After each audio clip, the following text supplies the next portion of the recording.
আজকে যে ঘটনা বলবো এটা হলো একটা ব্ল্যাক ম্যাজিকের ঘটনা। এটা আমার বাবার সাথে ঘটছে।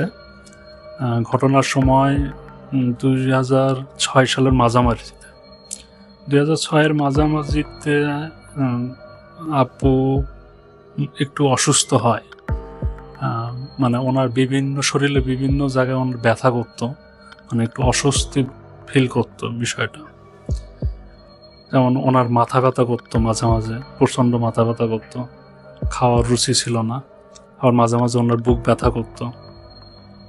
এইরকম কিছু মানে হতো প্রতিদিনই, প্রায় প্রতিদিনই কোনো না কোনো একটা সমস্যা হচ্ছিল।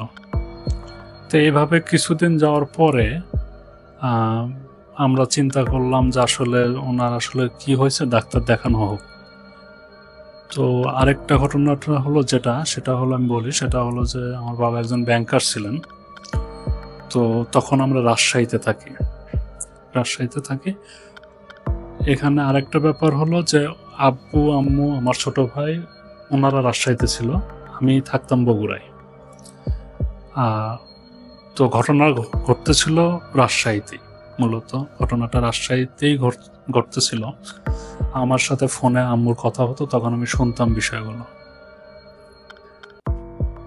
তো যেটা বলতেছিলাম যে ওনার মানে মাঝে মাঝে হতো মাথা ব্যথা করতেছে, বুক ব্যথা করতেছে, বুক জ্বালা পোড়া করে, খাওয়াতে রুচি নাই। ইভেন সে দেখা যেত যে অফিসে যেত না, অফিস করতে তার ভালো লাগতো না। এরকম ভাবে তার ধীরে ধীরে তার ভিতর শরীর খারাপ হতে শুরু করে। তো তখন রাজশাহীতে আমরা বেশ কিছু ডাক্তার দেখাই। তো ডাক্তার সব রিপোর্ট করানো হয়, তার জন্য ডাক্তার যে যতগুলো টেস্ট দেয় সব টেস্টই করানো হয়, কিন্তু তার কোনো অসুখ ধরা পড়ে না। পরবর্তীতে ওনার এই ব্যাপারগুলো আরো বেড়ে যায়। দেখা যায় যে ওনার সারা রাত ঘুমাইতে পারতেছে না, ছটফট করতেছে, গা ঘামতেছে, মাথা ব্যথা করতেছে, বুকে ব্যথা করতেছে। খেতে বসছে, একটু খাওয়ার পরেই বলতেছে আমি খাবো না, আমার ভালো লাগতেছে না, যে শুয়ে পড়ে। তো যখন এইরকম হয়ে গেল, এটা 2006-এর শেষের দিকে আসছে, ডিসেম্বর নভেম্বর এই সময়তে দিকে আসার পরে এই জিনিসগুলো আরো যখন বেড়ে যায়, তখন আমরা ওনাকে ঢাকায় নিয়ে আসি। তো ঢাকায় নিয়ে আসার পরে ওনাকে প্রথমে আমার দুলাভাই ছিলেন, উনি ডাক্তার সিএমএসে। তো ওনাকে প্রথমে দেখানো হলো। তো উনি দেখে বলল, কিছু রিপোর্ট করতে বললো, ওগুলো করা হলো, কোনো কিছুই ধরা পড়লো না। এরপরে আব্বুর একটা ব্যাপার হলো যে উনি একটু তখন সন্দেহপ্রবণ হচ্ছিল, আমাদেরকেও সন্দেহ করতো। সে মনে করতো যে আমরা আসলে তার ভালো করে কোনো ট্রিটমেন্ট করতেছি না। আম্মুর সাথে ঝগড়া করতো, আমাদের সাথেও খারাপ ব্যবহার করতো। তো আব্বু বলতেছে যে সিএমএস এর চিকিৎসা আমার পছন্দ হয় নাই, ওরা আসলে ভালো করে ট্রিটমেন্ট করে নাই, আমাকে অন্য জায়গায় দেখাও, বাইরে কোথাও। পরে আমরা ইবনে সিনাই দেখানো হয়েছে, ল্যাবএইডও দেখানো হয়েছে। উনি যখন যা টেস্ট করাইতে বলছে সব টেস্টই আমরা করাইছি, পুরো শরীরে ওনার টেস্ট করা হয়েছে। সিটি স্ক্যান থেকে শুরু করে তখন যা যা ছিল সমস্ত কিছুই তার টেস্ট করা হয়েছে, কিন্তু রিপোর্টে কোনো কিছুই আসে না।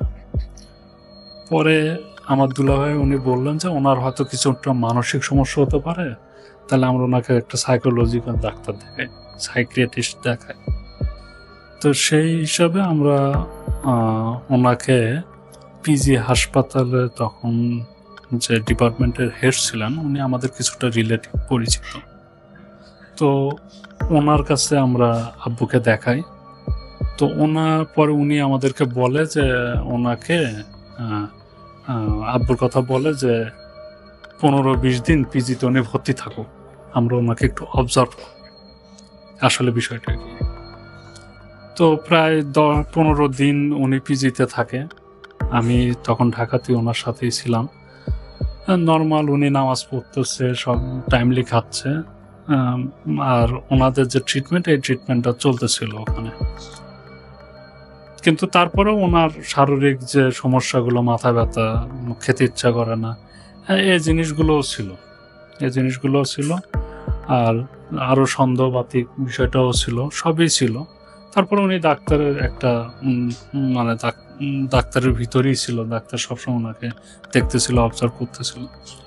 15 দিন পর ডাক্তার ছেড়ে দিলেন ওনাকে, যে সমস্যা নাই, এখন কিছু ওষুধপত্র দিল, যে এই ওষুধপত্রগুলো খেলে ঠিক হয়ে যাবে, আশা করা যায়। তো পরে ওনাকে বগুড়া কি বলে ঢাকা থেকে আমরা রাজশাহীতে নিয়ে গেলাম। রাজশাহীতে গেল, রাজশাহীতে যাওয়ার পরে 7 দিন ভালো, সে মোটামুটি ভালো, অফিস করলো, খাওয়া দাওয়া টুকটাক করতেছে। 7 দিন পরেই আবার যা তাই, বরং আরো বেশি খারাপ হয়ে গেল বিষয়টা। প্রতিদিন আমাদের সাথে ঝগড়া করে, প্রতিদিন সে বলে আমি চাকরি করব না, সে অফিসে যেতে চায় না, অফিসে ফোন দেয়, বলে আমি অফিসে যাব না। ইভেন শেষ পর্যন্ত যেটা হলো যে মানে বাসাতে এমন একটা অশান্তি শুরু হয়ে গেল যে মানে আমাদের বাসাতে থাকতে ইচ্ছা করতেছিল না, যে এইভাবে বাসাতে থাকা যায় না। উনি সবসময় একটা ঝগড়ার মধ্যে থাকছে, সবসময় এরকম একটা মানে অশান্তি সবসময় লেগে ছিল। শেষে এসে যেটা হলো যে উনি চাকরি করবে না, উনি পুরো রিজাইন লেটার লিখছে। রিজাইন লেটার লেখার পরে ওনার যে বস ছিল, ওনার স্যারকে উনি রিজাইন লেটার অলরেডি সাবমিট করছে। কিন্তু এখানে যেটা বিষয়টা ছিল যে ওনার যে ইমিডিয়েট যে বস ছিল, উনি আমাদের আবার রিলেটিভ।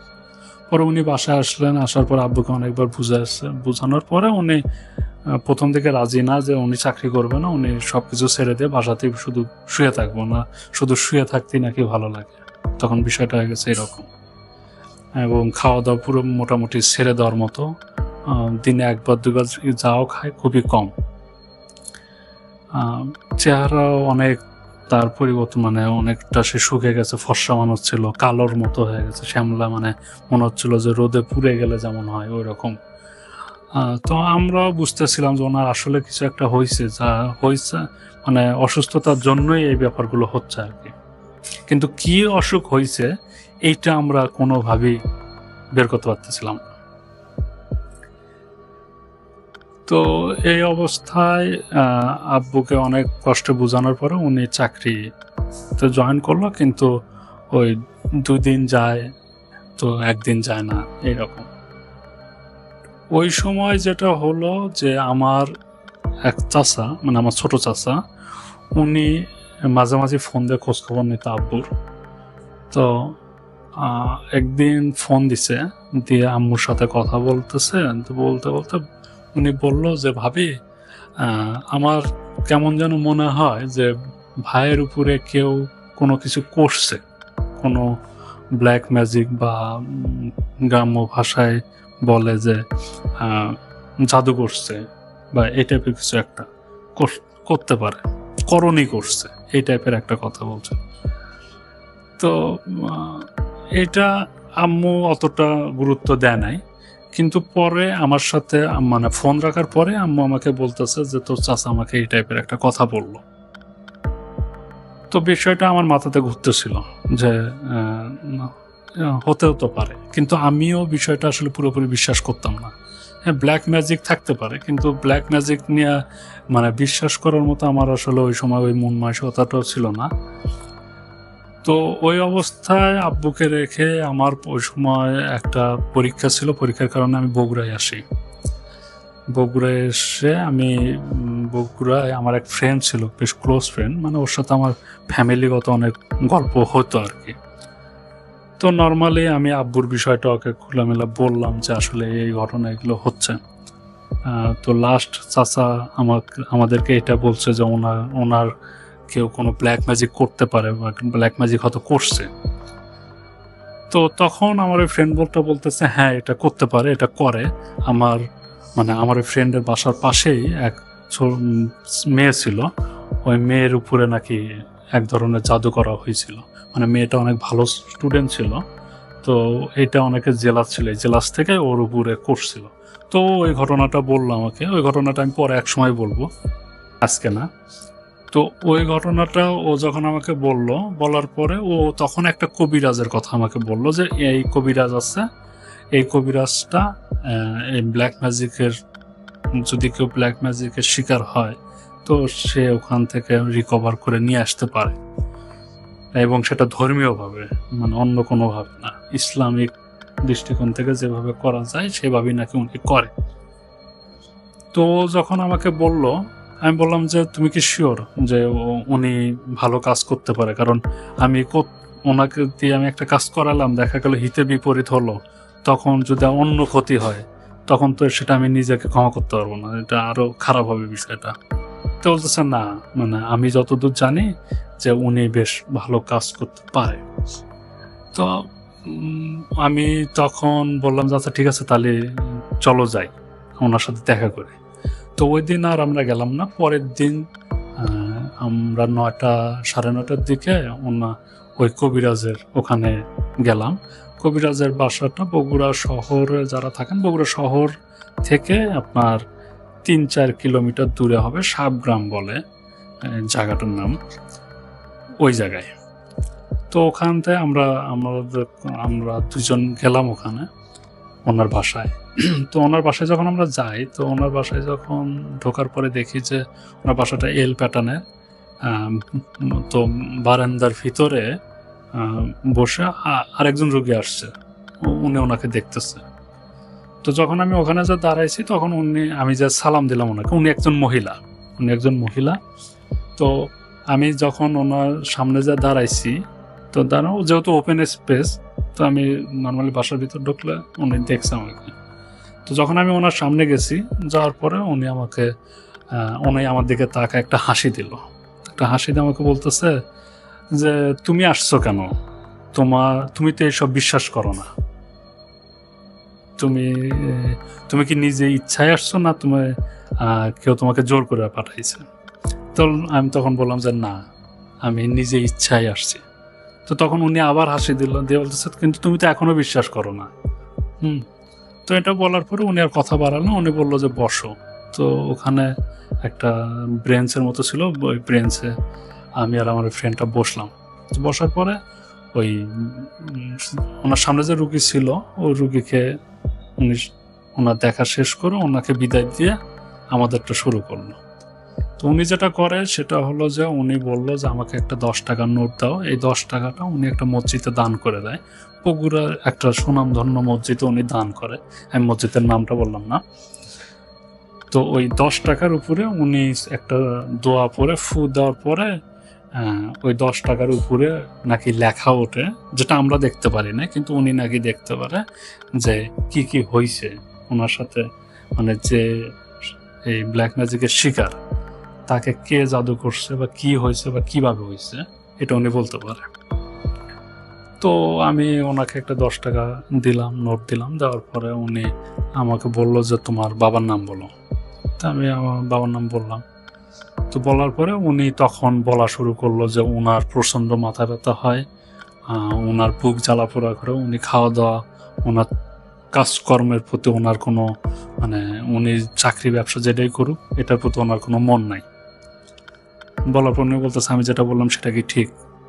বললাম যে হ্যাঁ ঠিক, ওনার প্রচণ্ড মাথা ব্যথা থাকে, বুকও ব্যথা করে, খাওয়া দাওয়ার রুচি নেই, উনি চাকরি করতে চায় না। উনি কিছুদিন আগে রিজাইন লেটার দিচ্ছিল আর কি, মানে উনি চাকরি করবে না।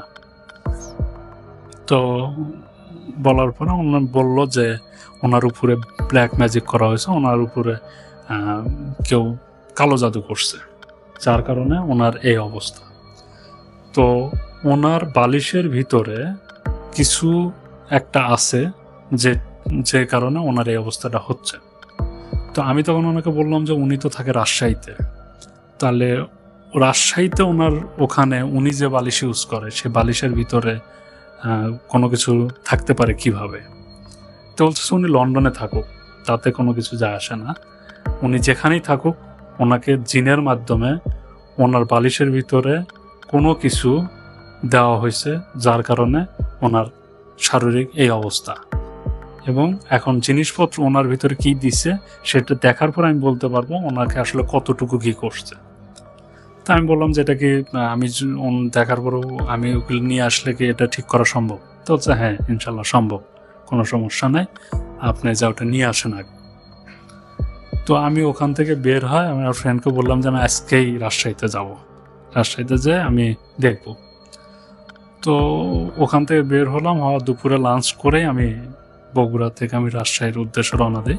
বগুড়া থেকে রাজশাহী যেতে 3 ঘন্টার মতো অনেকবার সময় লাগে। তো আমি চলে গেলাম রাজশাহীতে যাওয়ার পরে আমি আব্বুকে কিছু বলি নাই, শুধু আম্মুকে বললাম যে আমি কবিরাজের সাথে দেখা করছি, উনি এই কথাগুলো বলছে, এখনও দেখতে হবে। তা আব্বু আসলে কবিরাজ বা এই ধরনের বিষয়গুলো বিশ্বাস করতো না। তো আমরা আর ওনাকে কোনো কিছু বলি না, কারণ ওনাকে যে কোনো কিছু বলে উনি রেগে যেত ওই সময়।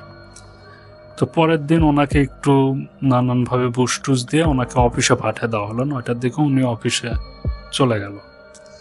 তো যখন উনি অফিসে গেল, অফিসে যাওয়ার পরে আমরা ওনার বালিশ খুললাম। তো উনি সবসময় 2টা বালিশ মাথাতে দিত, আর একটা কোল বালিশ উনি ওনার পায়ের কাছে রাখত।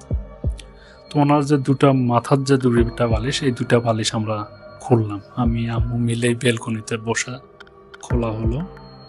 খুলে যেটা দেখলাম সেটা হলো যে বালিশের ভিতরে একটা কাপড়, সাদা, বেশ 1 ব্রিক হবে, মানে ধরেন 7 থেকে 8-9 ইঞ্চি বা 10 ইঞ্চি লম্বা একটা স্কোয়ার ফিটের মধ্যে একটা কাপড়, সাদা। কাপড়ের ভিতরে কিছু একটা লেখা ছিল, মানে জাফরান কালি দিয়ে, কিন্তু লেখাটা মিশে গেছে। এইটা পাইলাম। এটা পাওয়ার পরে আরেকটা বালিশের ভিতরে যেটা পাইছি সেটা হলো যে আপনার একটা দড়ি বলতে নর্মালি দড়ি যে একটু চিকন, মানে মোটা একটা দড়ির থেকে যদি আমরা দড়ি খুলে দিই যেরকম হয় ওই রকম, মানে খুব বেশি মোটাও না চিকনও না, এরকম একটা দড়ি, কিন্তু দড়িটার এক পাশে একটা মানে গিট দেওয়া, এবং দড়িটা একটু কালচে টাইপের। আর একটা মজার ব্যাপার হলো যে দড়িটা যখন আমি নেওয়ার পর আমি মেজের ভিতরেই রাখছি, দড়িটার দিকে একটু কিছুক্ষণ তাকানোর পরেই কেমন যেন বুকের ভিতরে একটা ভয় কাজ করতেছিল। মানে নর্মাল দড়ি, কিন্তু কেমন যেন একটা ভয় কাজ করে। আমি দড়িটা রাখলাম, বিভিন্ন চুল পাইলাম, বড় চুল, ধানের চিটা, তারপরে বাঁশের পাতা, তারপর দুবলা ঘাস, যেগুলো সন্দেহজনক মনে হলো, এগুলো সবগুলো আমি একটা কাগজের ভিতরে সবকিছু এক জায়গায় করে নিয়ে মোটামুটি যা পাইছি সবকিছুর মধ্যে নিয়ে পরের দিন সকালবেলায় আমি বগুড়ায় চলে আসলাম। আসার পর ওই দিন আর আমরা কবিরাজের কাছে যাইনি। এটা আমার মনে আছে তারিখটা, 2007 সালের 1 মে।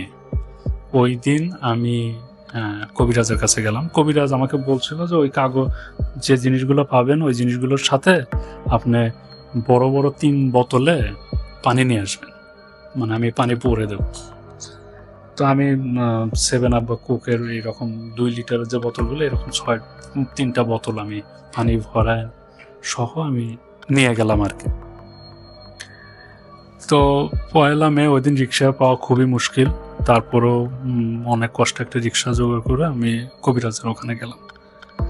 তো যাওয়ার পরে উনি আমাকে বলল যে আপনি কি পাইছেন? তো হ্যাঁ, কিছু জিনিস পাইছি, আমার কাছে যেগুলো সন্দেহজনক মনে হয়েছে আমি সেগুলো নিয়ে আসছি। তো পরে উনি বললো যে আচ্ছা ঠিক আছে, আপনি বের করেন, আমি হাত দেবো না। উনি হাত দিবে না, আমাকে খুলে ওনাকে দেখাতে হবে, কারণ উনি অজু অবস্থায় ছিল। উনি বললো যে আমি অজু অবস্থায় আছি, আমি ওগুলোতে হাত দিলে আমার অজু নষ্ট হতে পারে, তো আমি ওটা খুলবো না, আপনি খুলে আমাকে দেখান, আমি দেখবো যে কি আছে না আছে। পরে আমি কাগজের ভিতর থেকে সব বের করলাম। তো তখন উনি একে একে প্রত্যেকটার মানে বিবরণ দিলেন যে কোনটা আসলে কি, এবং আমারও তখন ধারণাটা হলো যে আসলে বিষয়গুলো কি। তো প্রথমে যে কাপড়টা উনি দেখালেন যে জাফরানের কালি দিয়ে কিছু একটা লেখা ছিল, কিন্তু বোঝা যাচ্ছে না, মিশে গেছে অনেক কিছু, কিন্তু লালচে হয়েছিল। তো বলছে সেটা একটা কাফনের কাপড়। এই কাফনের কাপড়টা হলো যে ওই লোকটা এই কাফনের কাপড় যার, উনি মঙ্গলবার অথবা শনিবার যে কোনো একটা দিন মারা গেছে, ওই বারে মারা যাওয়া কোনো লোকের কাফনের কাপড়ের একটা অংশ হলো এই সাদা কাপড়টা।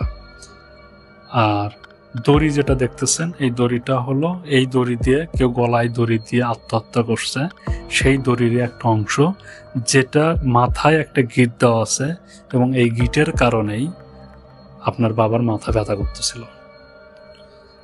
এরপরে বাঁশের একটা পাতা ছিল, বাঁশের পাতার বাঁশের একটা মানে বাঁশের থেকে ছাল ছিললে যেটা হয় ওই ছালটা ছিল। তো আমাকে বললো যে ওটা হলো ওই মঙ্গলবারে যিনি মারা গেছে বা শনিবারে মারা গেছে ওনার কবরের উপরে যে বাঁশ দেওয়া হয়েছে, এই বাঁশ কাটার সময় আব্বুর নাম দিয়ে ওই বাঁশ থেকে যখন মানে ওটা কি বলে কুঞ্চি যেটা থাকে, এই কুঞ্চি কাটার সময় ওই আব্বুর নাম বলে ওটা কাটছে এবং সেটা উল্টা দিকে কাটছে। ওটার অংশ হলো বাঁশের সেই অংশটা, এটা আব্বুর নাম দিয়ে কাটা হয়েছে। আর দুবলা ঘাস যেটা উনি বললো যে এটা সবচেয়ে জঘন্য একটা পাপ করছে, মানে যে কুফরিটা করছে উনি খুবই জঘন্য একটা লোক।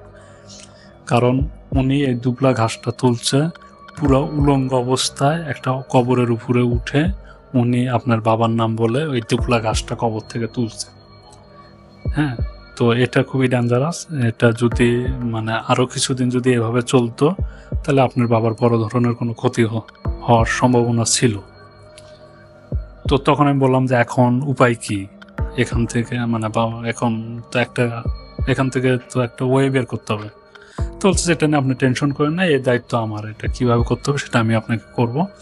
আপনি এই সবগুলো জিনিস আপনি আপনার বাম হাতের ভিতরে নেন, নিয়ে আমাকে নিতে বললো। তো আমি ওটা নিলাম, নেওয়ার পরে আমি যে 3টা বোতলে পানি নিয়ে গেছি, এই পানি একটা বোতল উনি দোয়া পরে উনি ফু দিলেন। দেওয়ার পরে উনি আস্তে আস্তে ওখানে একটা মগ ছিল, মগ বলতে একটা ছোট বালতির মতো ছিল, ওই বালতির ভিতরে আমাকে বললো যে আমি দোয়া পরে যখন এই পানিটা ঢালবো আপনি তখন এই কাপড় সহ এই ময়লাগুলো ধুতে থাকবেন আপনার হাতের ভিতরে, মানে কসলানো যেটা বলে। হ্যাঁ, তো হাতের ভিতর কসলায় এগুলো ধুবেন আমি দোয়া পরে পরে যখন দেব। তো উনি আস্তে আস্তে পানি ঢালতেছিল, আমি ওগুলো হাতে কসলাতেছিলাম। তো যখন কসলা ধুতেছিলাম তো তখন যেটা দেখলাম সেটা হলো যে কালো পানি বের হচ্ছিল। নর্মালি কালো পানি বের হচ্ছে। উনি বোতল থেকে পানি ঢালতেছে, তো বেশ কিছুক্ষণ কালো পানি বের হওয়ার পরে তারপরে দেখলাম যে সাদা পানি বের হলো। তো যখন সাদা পানি বের হলো তখন উনি বললো যে এখন আর কোনো সমস্যা নাই, আপনি এইটা, ওনার বাসার পিছনে একটা ছোট পুকুরের মতো ছিল, তো বললো যে এই পানি সহ আপনি এই পানিটা ওই পুকুরের ভিতর ফেলে দিয়ে আসেন, আর আপনি ভালো করে উজু করে আসেন, আর হাতটা সাবান দিয়ে ধুয়ে আসেন। তো আমি পানিটা ওই পুকুরের ভিতর ফেলে দিয়ে আসে আমি ওনার বাথরুমে ঢুকে ভালো করে হাত সাবান দিয়ে ধুয়ে উজু করে ওনার সামনে গেলাম। তো যাওয়ার পরে উনি আমাকে বললো যে এখন আর ইনশাল্লাহ কোনো সমস্যা নাই, আমি 3টা বোতলে পানি পরে দিচ্ছি, এই পানি উনি খাবে, ওনার মেইনলি কাজ হলো এই পানিগুলো উনি খাবে। উনি অজুও করতে পারবে এই পানি দিয়ে, শুধু পায়ে ব্যবহার করতে পারবে না, উনি মুখ ধুতে পারবে, কুলি করতে পারবে, সব কিছু করতে পারবে। তবে সবচেয়ে বেটার হলো উনি যেন এই পানিটা খায়, উনি যত খাবে তত তার জন্য উপকার হবে। তো বললাম আর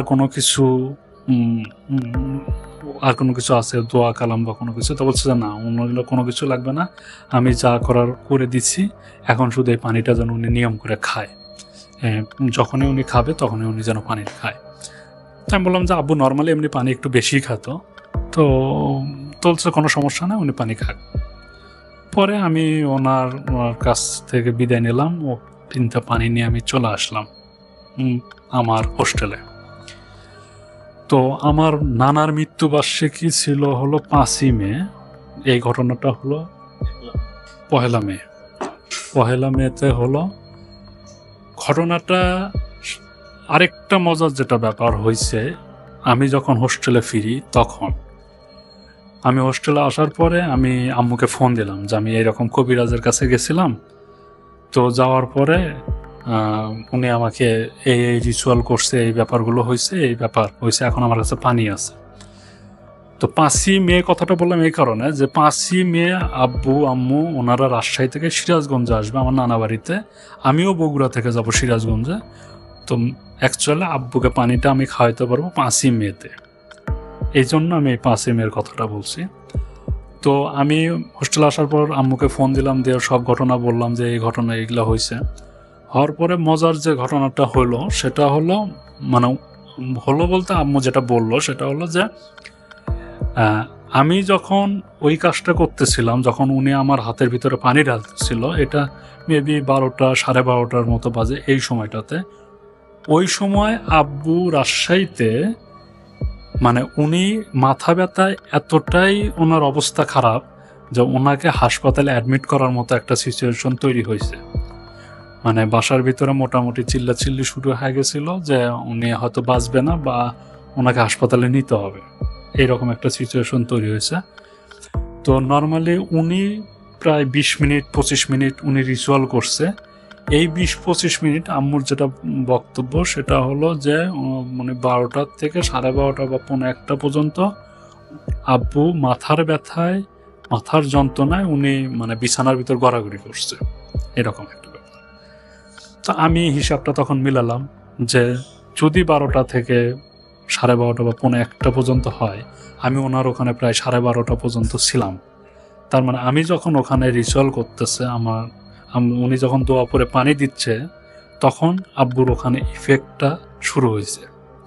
তা আমি তখন আম্মুকে বললাম, তখন বাজে 1:30 কি 1:45। তো আম্মুকে আমি বললাম যে এখন কি অবস্থা? তো বলছে এখন একটু ভালো, মানে উনি ঘুমাচ্ছে এখন আর ব্যথাটা নাই। কিন্তু উনি ওই সময় প্রচণ্ড মাথা ব্যথা ছিল এবং ওনার শরীর ঘামতেছিল। তো বললাম যে এখন কি উনি ঘুমাচ্ছে? তো বলছে হ্যাঁ ঘুমাচ্ছে, এখন কোনো সমস্যা নাই। তো যাই হোক, মানে আমিও একটু মানে এক্সাইটেড ছিলাম যে কবে 5 তারিখে আমি সিরাজগঞ্জে যাবো, আব্বু আসবে পানিটা খাবে। তো যাই হোক 5 তারিখে আমি সিরাজগঞ্জে গেলাম, আব্বু আম্মু রাজশাহী থেকে সিরাজগঞ্জে আসলেন আমার নানা বাড়িতে। তো নানা বাড়িতে আসতে আসতে ওই দিন সবাই সন্ধ্যার দিকে সব চলে আসলো।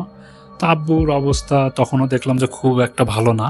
মানে আব্বু নর্মালি বাইরে আসলে উনি খুব গল্প প্রিয় মানুষ ছিল, সবার সাথে গল্প করতো, হাসি খুশি থাকতো। কিন্তু উনি মন মরা, মানে উনি একাই এক রুমে যা শুয়ে আছে। নর্মালি নানা বাড়িতে গেলে সে এটা কখনোই করে না। আমার খালাম আমাদের সাথে উনি খুব মানে মজা করতো, গল্প সল্প করতো। তো সেটা ওনার নাই, উনি আলাদা একটা রুমে, নানার পাশে একটা রুম ছিল, ওই রুমে উনি মানে শুয়েছিল। তা আমি কিছু বললাম না। রাত্রে এশার নামাজের পরে উনি খেতে যখন বসলো, তখন আম্মুকে আমি পানির বোতল দিয়ে দিলাম, আম্মু পানি খাওয়ালো ওনাকে।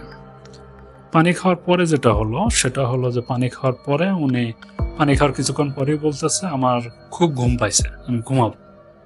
হ্যাঁ, নর্মালি উনি 10টা-11টার আগে ঘুমাইতো না, কিন্তু তখন বাজে 8:30 কি 9টা এইরকম। আমি আম্মুকে বললাম ঠিক আছে ওনার বিছানাটা ঠিক করে দাও, উনি ঘুমাক। তো ওনাকে নিরিবিলি একটা রুমে ওনাকে দেওয়া হলো, উনি ওখানে ঘুমালো আর কি। মজার ব্যাপারটা হলো যে ঘুমানো শেষ করে মানে পরের দিন সকালবেলা যে ব্যাপারটা হলো, সবচেয়ে মজার যে ব্যাপারটা, পরের দিন সকালে উনি ঘুম থেকে উঠলো 9টার দিকে। 9টার দিকে ওঠার পরে সে মোটামুটি স্বাভাবিক। সে 9টার দিকে উঠলো, ফ্রেশ হলো, হওয়ার পরে আম্মুকে বলতেছে আমাকে একটু কিছু খেতে দাও, আমার ক্ষুধা লাগছে। একটু স্বাভাবিক তাকে আমার লাগলো। ধরেন যে 70% তাকে অনেকটা সুস্থ মনে হলো, যে স্বাভাবিক সুস্থ। এরপরেও সকালবেলা খাওয়ার সাথে ওনাকে ওই পানি দেওয়া হলো, উনি ওই পানি আবার খেলেন। খাওয়ার পরে না ওটা উনি আব্বু জানতো না যে উনি এটা এই পানিটা আসলে কোনো কবিরাজের থেকে নিয়ে আসা। তো ওনাকে নর্মালি পানি দেওয়া হচ্ছে, উনি খাচ্ছে। উনি খাবার ব্যাপারে কোনো সময় কোনো কিছু জিজ্ঞেস করতো না, এটা একটা পজিটিভ দিক ছিল। তো ওনাকে পানি দিচ্ছে, উনি পানি খেলো, খাওয়া দাওয়া শেষ করলো। কিছু ওষুধপত্র ছিল, কারণ ডাক্তাররা কিছু ওষুধ দিয়েছিল, এই ওষুধগুলো উনি খেলেন। খাওয়ার 10 মিনিট পরে উনি আবার বলতেছে আমার আবার ঘুম পাইছে, আমি আবার ঘুমাবো। তো আচ্ছা ঠিক আছে ঘুমান। পরে ওনাকে আবার একটা নিরিবিলি রুমেই দেওয়া হলো, উনি ঘুমালো আর কি। যেহেতু বাড়িতে অনেক লোকজন আছে, পরের দিন নানার মৃত্যুবার্ষিকী, অনেক লোকজনের দাওয়াত করা হয়েছে, আশেপাশ থেকে অনেক আত্মীয় স্বজন আসতেছে। তো এই কারণে তাকে একটা নিরিবিলি একটা সাইডে একটা রুমে তাকে শুতে দেওয়া হলো। পরে উনি ঘুমালেন। ঘুম থেকে উনি উঠলেন, এটা আমার মনে আছে। ওই দিন খুবই রোদ, খুবই গরম, মে মাস। ঠিক 5টায় সাড়ে 12টার দিকে উনি ঘুম থেকে উঠল। উনি ঘুম থেকে ওঠার পরে উনি পুরো ফ্রেশ। উনি বলতেছে আমাকে একটু গোসলের পানি দিয়ে, আমি গোসল করবো, নামাজে যাবো, নামাজে দেরি হয়ে যাবে। উনি নামাজে গেল, নামাজ পড়ে আসলেন। আসার পরে দুপুরে খাওয়ার পরে উনি বলতেছে আমি বাজারে যাব। সবচেয়ে মজার হলো যে ওই গরমে কেউ মানে আমার নানা বাড়ি থেকে বাজারে কম হলো 1.5 কিলোমিটার হবে, গ্রামে যেটা হয় নর্মালি, এবং পুরো রাস্তাটাই হেঁটে যেতে হবে। তখন এখন ভ্যান, রিক্সা বা সিএনজি হয়েছে, কিন্তু ওই সময় এটা ছিল না, হেঁটেই যাওয়া লাগতো।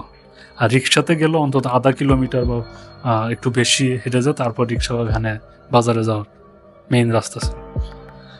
তো উনি বলতেছে আমি বাজারে যাব, বাজারে আমার কিছু কাজ আছে। কাজ বলতে আমাদের ওখানে কিছু জায়গা জমি আছে, একটা মার্কেট আছে, এগুলো ব্যাপারে উনি দেখা সাক্ষাৎ করতে যাব ওখানে ওনাদের সাথে।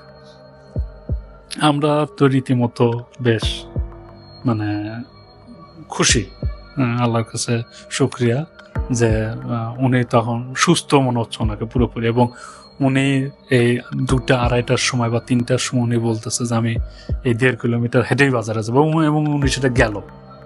তা আমি আম্মুকে বললাম যে তুমি না করো না, উনি যেহেতু যেতে চাচ্ছে যাক। পরে উনি গেলেন, যাওয়ার পর বাজারে থেকে সন্ধ্যার দিকে নর্মালি আসলেন, এবং নর্মালি যখন সন্ধ্যার পরে উনি বাসায় আসলো, আসার পরে থেকেই উনি মোটামুটি স্বাভাবিক। এবং তারপরে আরও কিছু পানি টানি ছিল, তো আরও একদিন পানি খাইছেন উনি। খাওয়ার পরে আল্লাহর রহমতে উনি পুরোপুরি সুস্থ হয়ে গেলেন। তো এই হলো ঘটনা। এরপরে আব্বু যতদিন বেঁচে ছিলেন, উনি 2023 সালে মার্চে মারা গেছেন, উনি ব্রেন স্ট্রোক করে মারা গেছেন। তো 2007 থেকে 2023 এই লম্বা সময়, প্রায় 16 বছর, এই 16 বছর ওনার শুধু উনি একবারই স্ট্রোক করছিল, এছাড়া ওনার এ ধরনের আর কোনো সমস্যা হয় নাই। আর উনি নর্মালি এমনি 5 ওয়াক্ত নামাজ তো পড়তেন, এটা উনি ছোটোবেলা থেকে পড়ছেন, দোয়া কালাম সবসময় পড়ছে, হজ করে আসছিলেন। তো যার ফলে মাঝখানে আমি ওই কবিরাজের সাথে আবার দেখা করছিলাম যে আরও কিছু করা যায় কিনা, বা ওনার স্বাভাবিক মানে ওনার উপরে যেন আর কেউ ব্ল্যাক ম্যাজিক না করতে পারে। তো উনি আমাকে হেসে দিয়ে শুধু এটুকুই বলছেন যে না, উনি যথেষ্ট নামাজ কালাম পড়ে, সমস্যা হবে না, যদি সমস্যা হয় তো তখন দেখা যাবে, আমরা চেষ্টা করবো, আল্লাহ তো আছে, তো আমরা সেটা চেষ্টা করবো। তো পরবর্তী 16 বছরে উনি যতদিন বেঁচে ছিলেন এই ধরনের কোনো সমস্যা হয় নাই। তো এই হলো ঘটনা। এটা আমার জীবনের একদম আমার চোখের সামনে আমার নিজের বাবার ঘটনা এটা। এই ছিল ঘটনা।